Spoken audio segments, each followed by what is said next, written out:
In this video, I'm going to show you how to fix Steam family sharing not working.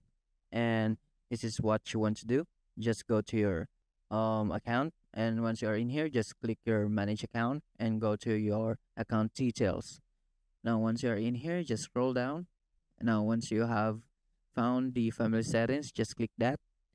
Now, once you have found the next button in here is just to revoke. Just click that, and the problem would be fixed.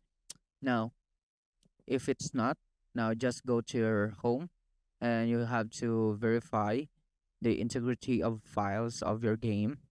So just go to properties, and you should just go to your installed files. And once you are in here, just verify integrity of game files. Now the third method is just go to CMD. Make sure that you run as administrator.